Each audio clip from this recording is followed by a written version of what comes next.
Today, I'm going to cover why it's logically impossible for anyone to be neutral or withhold judgment about the existence of any creator God, also known as a universal mind, which all dependent facts ultimately derive from.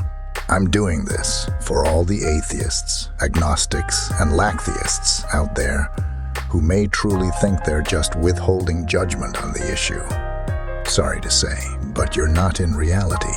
This is not merely a matter of opinion. It is a demonstrable fact that what you're claiming is not possible. I'll start with the syllogism, which is in the form of modus ponens, and then I'll expand upon the premises and conclusion from there. Premise 1. Anyone affirming a metaphysical framework is affirming a position on whether or not any creator God exists, either implicitly or explicitly. Premise 2. Anyone predicating is affirming a metaphysical framework, either implicitly or explicitly. Conclusion. Therefore, anyone predicating is affirming a position on whether or not any creator God exists, either implicitly or explicitly. Now, since it's in the form of modus ponens, a deductive rule of inference, the conclusion is necessarily true if both premises are true. So the only way to dispute it is by disputing the premises. So we'll go through both of them. We'll start with the second premise. This is true because assertions require contextualization to be meaningful. Assertions are declarations about what is real or exists, and your metaphysical framework is your theory for what it means for something to be real or exist. So the only way you can assert anything at all requires invoking your metaphysical framework along with it to contextualize the assertion. For example, atheists usually affirm the metaphysical theory of materialism, the view that the material is all that exists. So when a materialist atheist asserts that X exists, he is communicating the proposition that X exists within the context of materialism. He's asserting that X exists in a material sense. So, he's required to invoke materialism, or whichever metaphysical framework he believes, along with the assertion to contextualize it. If he had no metaphysical contextualization for the assertion at all, his assertions wouldn't mean anything, even within his own system on its own terms, since he wouldn't have any context for what it means for something to be real or exist. This entails the premise is true. Now, we'll cover the first premise, which is a bit more difficult. First, you've got to understand what is meant by any creator God concept.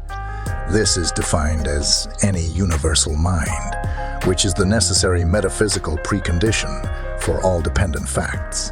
Since any creator God is a universal mind, this means any creator God is a metaphysical category, or something which is proposed to exist.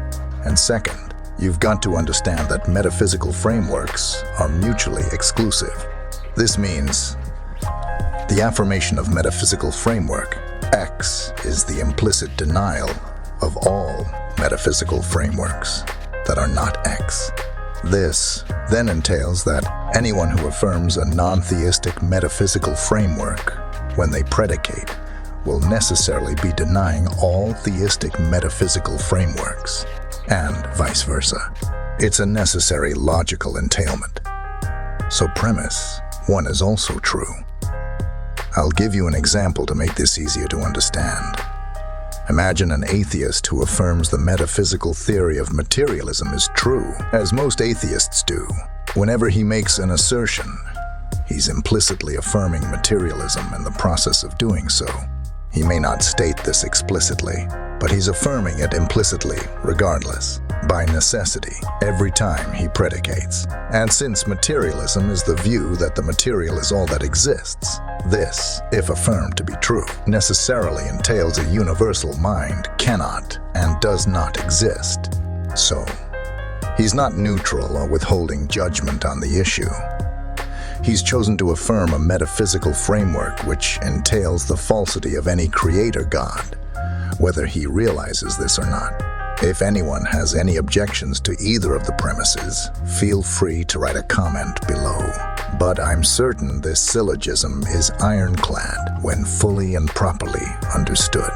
It proves and adds a deeper level of understanding to Matthew 12:30, in which Jesus states, "Whoever is not with me is against me, and whoever does not gather with me scatters." And most importantly, this only works if Jesus Christ truly is God, because it is possible to be neutral or withhold judgment about contingent claims, which any regular person would be.